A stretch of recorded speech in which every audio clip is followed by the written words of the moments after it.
Hello বন্ধুরা, 2026 সালে কিভাবে একটা নতুন ফোনপে অ্যাকাউন্ট ওপেন করবে সেটাই আজকে এই ভিডিওতে তোমাদের স্টেপ বাই স্টেপ শেয়ার করব। তো মোবাইলের মাধ্যমে কিভাবে তোমরা ফোনপে অ্যাকাউন্ট ওপেন করবে, ফোনপের ইউপিআই সেট আপ করবে এবং পেমেন্ট করবে, সব কিছু ডিটেলসে এই ভিডিওতে তোমাদের সঙ্গে শেয়ার করব। তো চলো ভিডিওটা শুরু করা যাক। তো 2026 সালে নতুন ফোনপে অ্যাকাউন্ট ওপেন করার জন্য সবার প্রথমে ভিডিওর ডেসক্রিপশন বক্সে চলে যাবে। ডেসক্রিপশন বক্সের লিঙ্কে আমি দিয়ে রেখেছি ফোনপে অ্যাপ্লিকেশন লিঙ্ক সবার উপরে। এই লিঙ্কে ক্লিক করে তোমরা গুগল প্লে স্টোর থেকে ওপেন করে নেবে। তো দেখো গুগল প্লে স্টোরের অপশন চলে এসেছে, সিম্পল গুগল প্লে স্টোর থেকে আমি ওপেন করছি। ওপেন করার পর জাস্ট ইনস্টল করে নেবে। তো ইনস্টল হয়ে যাচ্ছে, দেখো আমার ইনস্টল হওয়ার পর তোমরা জাস্ট ওপেন করবে ফোনপে অ্যাপ্লিকেশন। তো দেখো ফোনপে ইনস্টল হয়ে গেছে। ইনস্টল হওয়ার পর সিম্পল ওপেন করবে। ওপেন করার পর তোমাদের সামনে এরকম একটা ইন্টারফেস আসবে। এরপর এখানে তোমাকে তোমার মোবাইল নাম্বার এন্টার করতে হবে। তো এখানে তুমি তোমার মোবাইল নাম্বারটা এন্টার করে দেবে। মনে রাখবে যে মোবাইল নাম্বারটা এন্টার করছো সেটা তোমার ব্যাঙ্ক অ্যাকাউন্টের সঙ্গে লিঙ্ক থাকতে হবে। মোবাইল নাম্বার এন্টার করার পর সিম্পল প্রসিডে ক্লিক করতে হবে। জাস্ট এখানে ক্লিক করার পর মোবাইল নাম্বারে একটা ওটিপি আসবে। ওটিপিটা এখানে অটোমেটিক ফিল হয়ে যাবে। ফিল হওয়ার পর দেখো ফোনপে অ্যাপ্লিকেশন কিন্তু আমার ওপেন হয়ে গেছে। তোমরাও জাস্ট ওটিপির মাধ্যমে তোমাদের ফোনপে অ্যাপ্লিকেশন ভেরিফাই করে নেবে। এরপর while using the app allow click করে দেবো। এরপর ফোনপে আমি মেন ইন্টারফেসে চলে আসবো। এরপর দেখো সেট পেমেন্ট মেথডে একটা অপশন এসেছে। এখানে সিম্পল আমি কার্ড চিহ্ন আছে, কার্ড চিহ্ন থেকে কাট করে দেবো। এরপর এখানে দেখো বলেছে অ্যালাউ, আমি যারা পারমিশন চাবে সব অ্যালাউ করে দিচ্ছি। এরপর এখানে আমাকে আমার ব্যাঙ্ক অ্যাকাউন্ট অ্যাড করতে হবে। তো ব্যাঙ্ক অ্যাকাউন্ট অ্যাড করার জন্য সবার উপরে বাঁ দিকে প্রোফাইল চিহ্ন আছে, এই প্রোফাইল চিহ্নে ক্লিক করবে। প্রোফাইলে ক্লিক করার পর এখানে সিম্পল অ্যাড ব্যাঙ্ক অ্যাকাউন্টে ক্লিক করবে, অ্যাড পেমেন্ট মেথডে ক্লিক করবে। এরপর তোমার মোবাইল নাম্বারের সঙ্গে যে ব্যাঙ্ক অ্যাকাউন্টটা অ্যাড করা আছে সেই ব্যাঙ্ক অ্যাকাউন্টটা এখান থেকে সার্চ করে নিতে বলা হয়েছে। তো এখানে ইন্ডিয়ার সমস্ত ব্যাঙ্ক অ্যাকাউন্ট আছে। যদি এই সামনে তোমার ব্যাঙ্ক অ্যাকাউন্ট না থাকে তাহলে এখানে সার্চ বাই ব্যাঙ্ক নেমে ক্লিক করবে। এখানে তোমার যে ব্যাঙ্কে অ্যাকাউন্ট আছে, আমি স্লাইস ব্যাঙ্ক অ্যাড করবো, SLI slice small finance bank, আমি এটা অ্যাড করবো। তোমরা SBI, Punjab national bank, state bank, central bank, যে কোনো ব্যাঙ্ক এখান থেকে সার্চ করে পেয়ে যাবে। তোমার যে ব্যাঙ্ক অ্যাকাউন্ট আছে সেই ব্যাঙ্কটা এখান থেকে সার্চ করে নেবে, পেয়ে যাবে। তো আমার এখানে স্লাইস স্মল ফাইন্যান্স ব্যাঙ্কে অ্যাকাউন্ট আছে। সিম্পল দেখো এখানে খানিকক্ষণ ভেরিফাইং হবে, যে চেক করছে আমার মোবাইল নাম্বারের সঙ্গে ব্যাঙ্ক অ্যাকাউন্ট সত্যিই কি লিঙ্ক আছে না নেই। তো দেখো লিঙ্ক হয়ে গেছে, অ্যাকাউন্ট অ্যাড হয়ে গেছে। তো এরপর দেখো একটা অপশন এসছে সেট পিন। তো আমাকে এখন ইউপিআই অ্যাকাউন্টটা ক্রিয়েট করতে হবে সেট পিনে ক্লিক করে।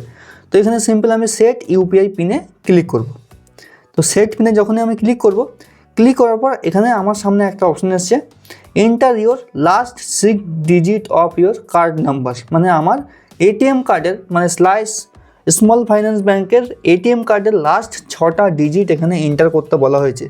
আবার কিছু কিছু ব্যাঙ্কে কিন্তু এখানে আধার কার্ডও দেওয়ার অপশন থাকে। আমি বলেছিলাম যে আধার কার্ড দিয়েও কীভাবে করতে হবে সেটাও দেখাবো। তো আমি এখান থেকে ব্যাক করে দেবো, আবার ব্যাক করে দেবো। তো স্লাইস ব্যাঙ্কে কিন্তু আধার কার্ডের মাধ্যমে আমি ইউপিআই অ্যাকাউন্ট সেট আপ করতে পারবো না। কিন্তু কিছু কিছু সরকারি ব্যাঙ্ক আছে, যেমন state bank, Punjab national bank, Bandhan bank, এইসব অ্যাকাউন্টে কিন্তু আমি আধার কার্ডের মাধ্যমে ইউপিআই সেট আপ করতে পারি। তো কীভাবে, আমি এখানে সিম্পল আমার ইয়েস ব্যাঙ্কে একটা অ্যাকাউন্ট আছে, আমি সিম্পল এখান থেকে ইয়েস ব্যাঙ্ক এখানে সার্চ করব। ইয়েস ব্যাঙ্ক সার্চ হচ্ছে। সার্চ হওয়ার পর এখানে দেখবে যে আমার ইয়েস ব্যাঙ্কের সঙ্গে মোবাইল নাম্বার লিঙ্ক আছে কিনা। দেখো লিঙ্ক আছে। রিসেট পিনে আমি ক্লিক করব। এখানে সেট পিন আসছে না, রিসেট পিন, আমার পিন অলরেডি সিলেক্ট করা আছে। এরপর তোমার ব্যাঙ্ক যদি আধার কার্ডের সঙ্গে ইউপিআই সাপোর্ট করে তাহলে তোমাদের সামনে এরকম দুটো অপশন আসবে, এটিএম কার্ড আর আধার কার্ড। তো সিম্পল আমি যদি আধার কার্ড, আমি সবার প্রথমে আধার কার্ড দিয়ে কীভাবে অ্যাকাউন্ট সেট আপ করতে হয় সেটা দেখিয়ে দিচ্ছি। যদি আধার কার্ডের অপশন আসে তাহলে এখানে সিম্পল আধার কার্ডে ক্লিক করব। ক্লিক করে এখানে সিম্পল কন্টিনিউয়ে ক্লিক করব। কন্টিনিউ ক্লিক করার পর এখানে দেখো চেক হচ্ছে আমার আধার কার্ডের প্রথম 6টা ডিজিট এখানে দিতে বলা হয়েছে। তো আমি এখানে আমার আধার কার্ডের প্রথম 6টা ডিজিট দিয়ে দেবো। তো আধার কার্ডের প্রথম 6টা ডিজিট দেওয়ার পর এখানে সিম্পল কন্টিনিউ ক্লিক করব, অ্যালাউয়ে ক্লিক করে দেবো।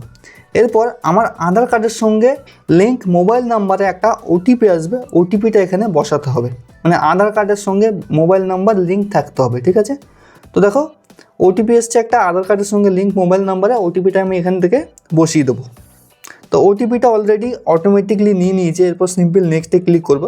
নেক্সটে ক্লিক করার পরে দেখো ব্যাংকের মাধ্যমে আমাকে 6টা ডিজিটের ওটিপি পাঠানো হয়েছে ব্যাংকের তরফ থেকে, তো সেটাও এখানে আমাকে বসাতে হবে। তো ব্যাংকের মাধ্যমে একটা ওটিপি পাঠানো হয়েছে, ব্যাংকের ওটিপিটা দিয়ে আমি এখানে নেক্সটে ক্লিক করে দেবো। নেক্সটে ক্লিক করার পর এখানে আমাকে আমার ইউপিআই পিন সেট আপ করতে বলা হয়েছে। তো ইউপিআই পিন এইখানটা খুব ইম্পর্টেন্ট। এই যে ইউপিআই পিনটা আমি সেট আপ করবো, আমি যেখানেই পেমেন্ট করতে যাব সেইখানেই এই ইউপিআই পিনটার কিন্তু দরকার হবে। তো এই পিনটা যখনই সেট আপ করবে মনে রাখবে যে এই পিনটা তোমার ইউপিআই পিনটা কিন্তু তুমি মনে রেখে দেবে, কারণ সব জায়গায় পেমেন্ট করার আগে এই ইউপিআই পিনটা তোমাকে এন্টার করতে হবে। তো আমি এখানে আমার ইউপিআই পিন সেট আপ করে দিচ্ছি। নেক্সটে ক্লিক করব, আবার রি এন্টার করতে বলছি, মানে সেম ইউপিআই পিনটা আবার রি এন্টার করতে হবে। তো রি এন্টার করার পর ডানে ক্লিক করে দেবো। আমার ইউপিআই পিন কিন্তু এইভাবে আধার কার্ডের মাধ্যমে সেট আপ হয়ে যাবে। তো এরপর তোমার কাছে যদি আধার কার্ড না থাকে বা তোমার ব্যাংকে যদি আধার কার্ড দিয়ে ইউপিআই সেট আপ করার অপশন না থাকে, তাহলে তোমাকে তোমার ডেবিট কার্ডের মাধ্যমে ইউপিআই সেট আপ করতে হবে। তো সেটা কিভাবে করতে হবে দেখাচ্ছি। তো এটিএম কার্ডের মাধ্যমে ইউপিআই সেট আপ করার জন্য সিম্পল এরকম একটা অপশন আসবে। তুমি এটিএম কার্ডটা সিলেক্ট করার পর এখানে এটিএম কার্ডের লাস্ট যে 6টা ডিজিট আছে সেটা এখান থেকে এন্টার করতে হবে। তো আমি আমার এটিএম কার্ডের লাস্ট 6টা ডিজিট এখানে এন্টার করে দিচ্ছি। দেওয়ার পর এখানে এক্সপায়ারি ডেট, এটিএম কার্ড সামনে দেখবে এক্সপায়ারি ডেট লেখা আছে 0131 এরকম কিছু একটা লেখা থাকবে, 0125 এরকম কিছু একটা লেখা থাকবে। তো আমি এখানে আমার এটিএম কার্ডের এক্সপায়ারি ডেটটা এখানে এন্টার করে দিচ্ছি। এরপর এন্টার করে দেওয়ার পর এখানে রাইট চিহ্নে ক্লিক করে কন্টিনিউ ক্লিক করব।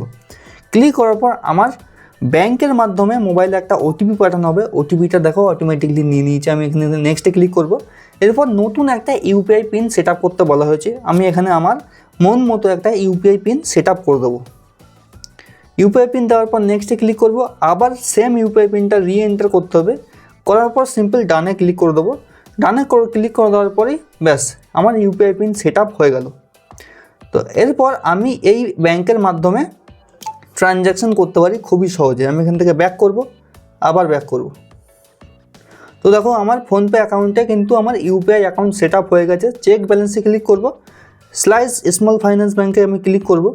এখানে যে ইউপিআই পিনটা আমি বসেছিলাম সেটা এখানে দিয়ে চেকে ক্লিক করলেই আমার ব্যাঙ্ক অ্যাকাউন্টে কত টাকা ব্যালেন্স আছে সেটা তোমার সামনে এখানে শো হবে। তুমি যদি কাউকে পেমেন্ট করতে চাও কী করে পেমেন্ট করবে তাও আমি বলে দিচ্ছি। সিম্পল যদি দোকানের কিউআর কোড স্ক্যান করে পেমেন্ট করতে চাও, সিম্পল এই কিউআর কোডের অপশানে ক্লিক করবে।